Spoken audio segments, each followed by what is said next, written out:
Little lessons from the 4 laws. In this book, I have introduced a 4-step model for human behavior: cue, craving, response, reward. This framework not only teaches us how to create new habits but also reveals some interesting insights about human behavior. Problem Phase 1. Cue 2. Craving. Solution Phase 3. Response 4. Reward. In this section, I have compiled some lessons, and a few bits of common sense, that are confirmed by the model. The purpose of these examples is to clarify just how useful and wide-ranging this framework is when describing human behavior. Once you understand the model, you'll see examples of it everywhere. Awareness comes before desire. A craving is created when you assign meaning to a cue. Your brain constructs an emotion or feeling to describe your current situation, and that means a craving can only occur after you have noticed an opportunity. Happiness is simply the absence of desire. When you observe a cue, but do not desire to change your state, you are content with the current situation. Happiness is not about the achievement of pleasure, which is joy, or satisfaction, but about the lack of desire. It arrives when you have no urge to feel differently. Happiness is the state you enter when you no longer want to change your state. However, happiness is fleeting because a new desire always comes along. As Kadbudris says, happiness is the space between one desire being fulfilled and a new desire forming. Likewise, suffering is the space between craving a change in state and getting it. It is the idea of pleasure that we chase. We seek the image of pleasure that we generate in our minds. At the time of action, we do not know what it will be like to attain that image, or even if it will satisfy us. The feeling of satisfaction only comes afterward. This is what the Austrian neurologist Viktor Frankl meant when he said that happiness cannot be pursued, it must ensue. Desire is pursued. Pleasure ensues from action. Peace occurs when you don't turn your observations into problems. The first step in any behavior is observation. You notice a cue, a bit of information, an event. If you do not desire to act on what you observe, then you are at peace. Craving is about wanting to fix everything. Observation without craving is the realization that you do not need to fix anything. Your desires are not running rampant. You do not crave a change in state. Your mind does not generate a problem for you to solve. You're simply observing and existing. With a big enough why you can overcome anyhow. Friedrich Nietzsche, the German philosopher and poet, famously wrote, "He who has a why to live for can bear almost anyhow." This phrase harbors an important truth about human behavior.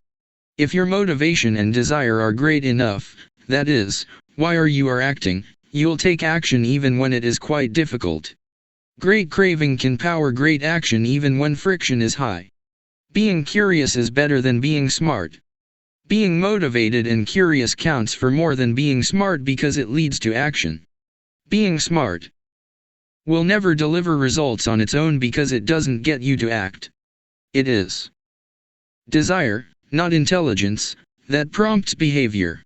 As Naval Ravikant says, the trick to doing anything is first cultivating a desire for it. Emotions drive behavior. Every decision is an emotional decision at some level. Whatever your logical reasons are for taking action, you only feel compelled to act on them because of emotion. In fact, people with damage to emotional centers of the brain can list many reasons for taking action but still will not act because they do not have emotions to drive them. This is why craving comes before response. The feeling comes first, and then the behavior. We can only be rational and logical after we have been emotional. The primary mode of the brain is to feel, the secondary mode is to think. Our first response, the fast, non-conscious portion of the brain, is optimized for feeling and anticipating. Our second response, the slow, conscious portion of the brain, is the part that does the thinking. Psychologists refer to this as System 1, feelings and rapid judgments, versus System 2, rational analysis. The feeling comes first, System 1, the rationality only intervenes later, System 2. This works great when the two are aligned, but it results in illogical and emotional thinking when they are not. Your response tends to follow your emotions. Our thoughts and actions are rooted in what we find attractive, not necessarily in what is logical. Two people can notice the same set of facts and respond very differently because they run those facts through their unique emotional filter. This is one reason why appealing to emotion is typically more powerful than appealing to reason. If a topic makes someone feel emotional, they will rarely be interested in the data. This is why emotions can be such a threat to wise decision making. Put another way, most people believe that the reasonable response is the one that benefits them, the one that satisfies their desires. To approach a situation from a more neutral emotional position allows you to base your response on the data rather than the emotion. Suffering drives progress. The source of all suffering is the desire for a change in state. This is also the source of all progress. The desire to change your state is what powers you to take action. It is wanting more that pushes humanity to seek improvements, develop new technologies, and reach for a higher level. With craving, we are dissatisfied but driven. Without craving, we are satisfied but lack ambition. Your actions reveal how badly you want something. If you keep saying something is a priority but you never act on it, then you don't really want it. It's time to have an honest conversation with yourself. Your actions reveal your true motivations. Reward is on the other side of sacrifice. Response, sacrifice of energy, always precedes reward, the collection of resources. The runner's high only comes after the hard run. The reward only comes after the energy is spent. Self-control is difficult because it is not satisfying. A reward is an outcome that satisfies your craving. This makes self-control ineffective because inhibiting our desires does not usually resolve them. Resisting temptation does not satisfy your craving, it just ignores it. It creates space for the craving to pass. Self-control requires you to release a desire rather than satisfy it. Our expectations determine our satisfaction. The gap between our cravings and our rewards determines how satisfied we feel after taking action. If the mismatch between expectations and outcomes is positive, surprise and delight, then we are more likely to repeat a behavior in the future.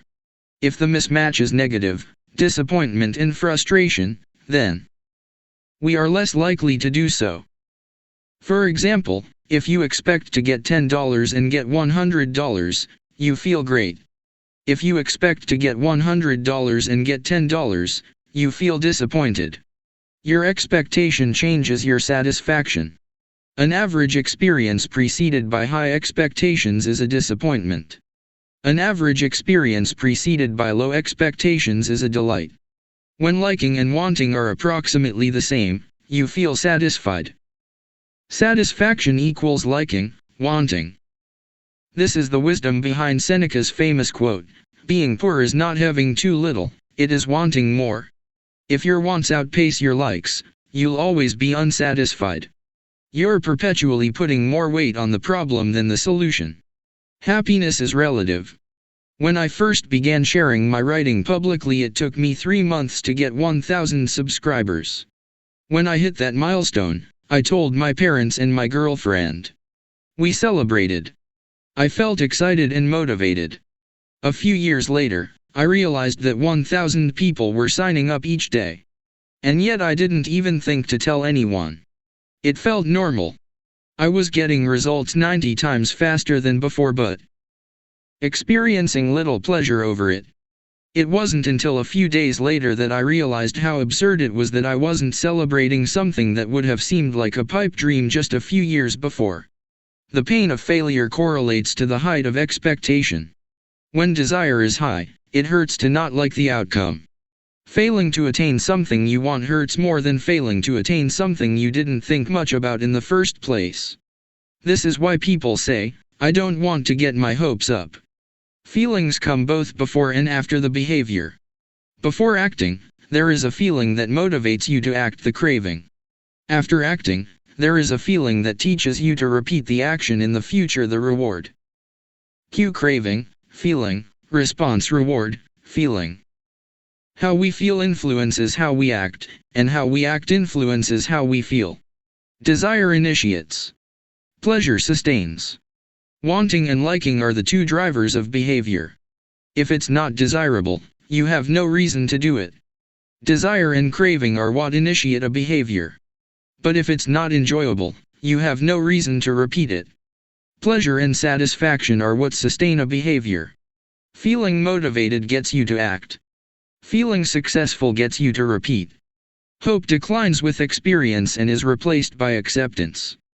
The first time an opportunity arises, there is hope of what could be. Your expectation, cravings, is based solely on promise.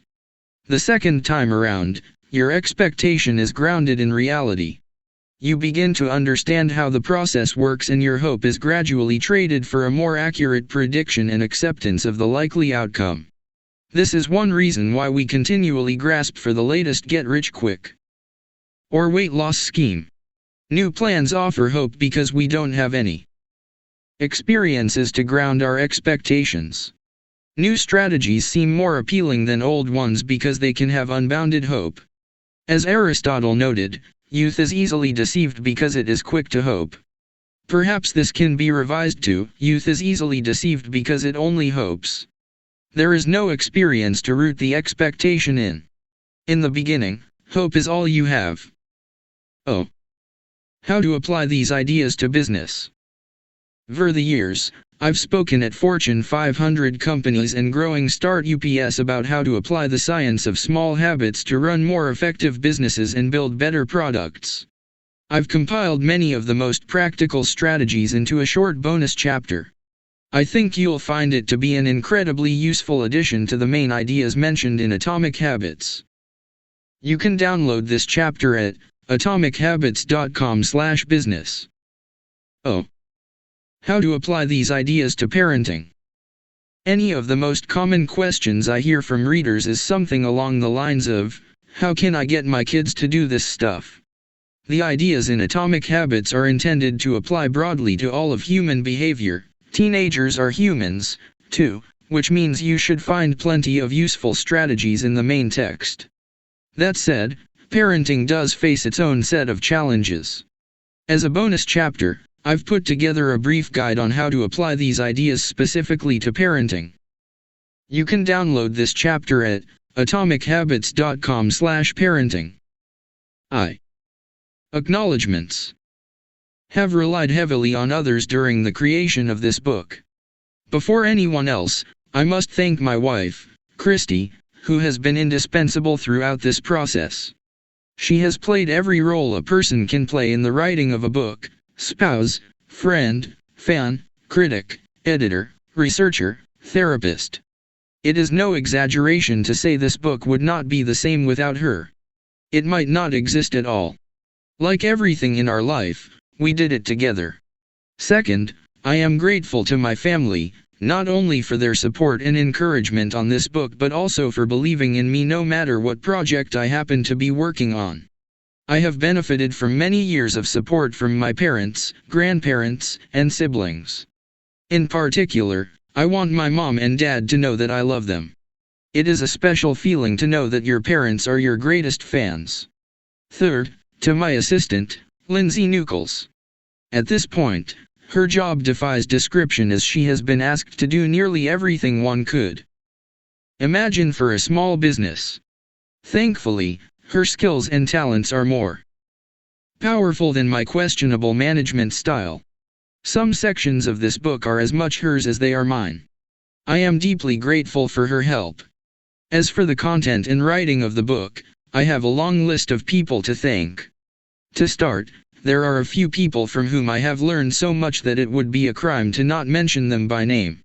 Leo Babauta, Charles Duhigg, Nir Eyal, and B.J. Fogg have each influenced my thoughts on habits in meaningful ways. Their work and ideas can be found sprinkled throughout this text. If you enjoyed this book, I'd encourage you to read their writing as well. At various stages of writing, I benefited from the guidance of many fine editors. Thanks to Peter Guzzardi for walking me through the early stages of the writing process and for a kick in the pants when I really needed it. I am indebted to Blake Atwood and Robin Delabow for transforming my ugly and insanely long first drafts into a tight, readable manuscript. And I am thankful to Anne Barngrover for her ability to add a little class and poetic style to my writing. I'd like to thank the many people who read early versions of the manuscript, including Bruce Ammons, Darcy Ansell, Tim Ballard, Vishal Bharadwaj, Charlotte Blank, Jerome Burt, Sim Campbell, Al Carlos, Nikki Case, Julie Chang, Jason Collins, Deborah Croy, Roger Dooley, Tiago Forte, Matt Gartland, Andrew Girer, Randy Giffen, John Giganti, Adam Gilbert, Stefan Guyanet, Jeremy Hendon, Jane Horvath, Joachim Jensen, Josh Kaufman, Ann Kavanaugh, Chris Klaus, Zeke Lopez, Caddy Macon, Sid Madsen, Kiera McGrath, Amy Mitchell, Anna Maes, Stacey Morris, Tara Nicole Nelson, Taylor Pearson, Max Shank, Trey Sheldon, Jason Shen, Jacob Zangelides, and Ari Zelmanow. The book benefited greatly from your feedback. To the team at Avery and Penguin Random House who made this book a reality, thank you. I owe a debt of special thanks to my publisher, Megan Newman, for her endless patience as I continually pushed back deadlines. She gave me the space I needed to create a book I was proud of and championed my ideas at every step. To Nina, for her ability to transform my writing while still retaining my original message. To Lindsay, Farron, Casey, and the rest of the PRH team for spreading the message of this book to more people than I could ever reach on my own. To Pete Garso, for designing a beautiful cover for this book. And to my agent, Lisa Demona, for her guidance and insight at every step of the publishing process. To the many friends and family members who asked, "How's the book going?" and offered a word of encouragement when I inevitably replied slowly, "Thank you."